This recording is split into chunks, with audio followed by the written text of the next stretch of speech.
Morning guys, it's Chris here from chrisscreativelife.blogspot.ca, and as promised I'm back with a walkthrough of my Sangria Workshop.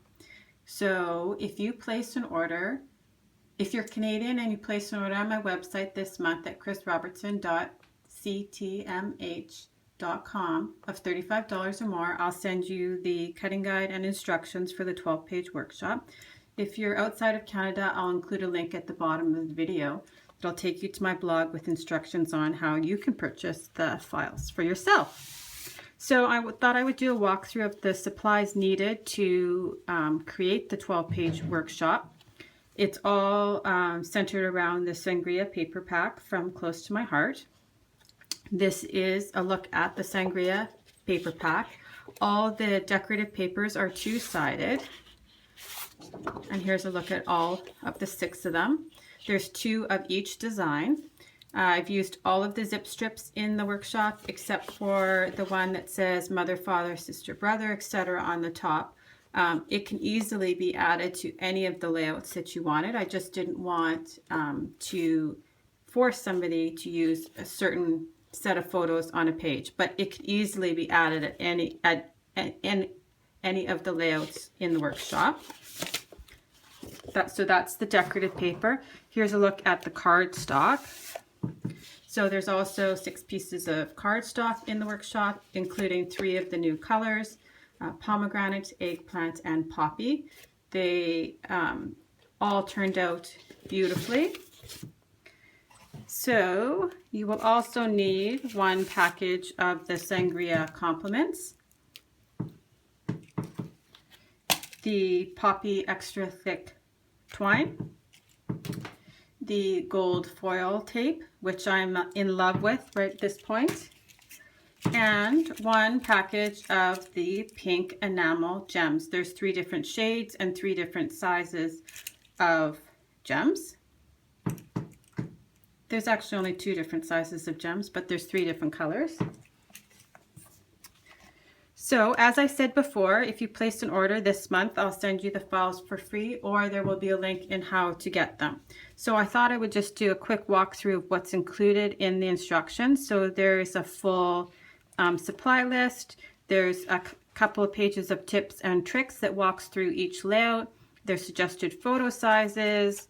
There are large photos and then detail photos of each of the layouts. There's also a complete cutting guide that walks you through each piece of paper, where it belongs. There's really not a lot left of this paper pack. I specifically designed them so that there's nothing left. The other thing that you will need to complete the workshop is it's all the bases are on craft cardstock, so it takes a half a package of craft cardstock. Included in the files are 3 titles created in Design Space. The link is right in the instructions, and they're all sized to fit the layouts. You can use them on any layout that you'd like. They kind of just ran with the theme of the paper pack in that it's family, but it could be anything.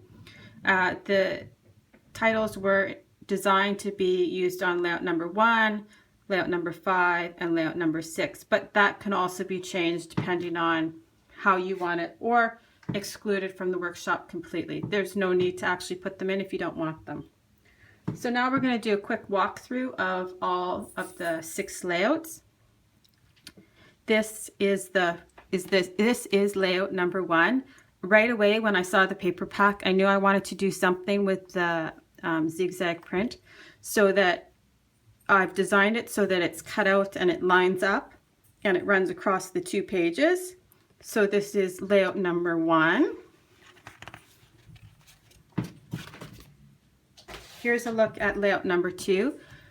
This is all created on an angle and a little bit different for me, but I really love the way it turned out. So this is layout number 2.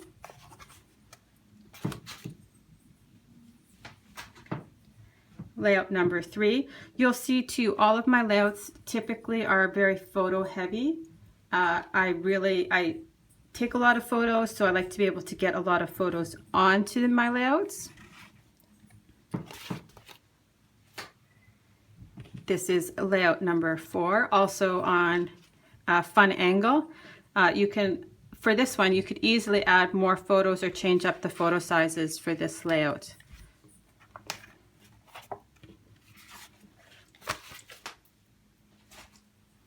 This is layout number 5. And it could easily be changed. If you had more photos that you wanted to include on this, you could easily mat them and add them on top of the boxes instead of in the actual photo holes. You would just omit the doodling and just use it as a layout and put your photos right on top. Also, all of the vellum embellishments, I did back them with colonial white card, little scraps of colonial white cardstock, just to make them pop off the page a little bit more. And then last but not least, this is layout number 6. Again, lots of photos can be added onto the page. More or less to each of the layouts can be adapted to add more photos or less photos, more journaling or less journaling. So as I said before, if you're interested in the files, just click the link at the bottom of the video and it'll take you to my blog at chrisscreativelife.blogspot.ca. Thanks guys. Talk to you later. Bye bye.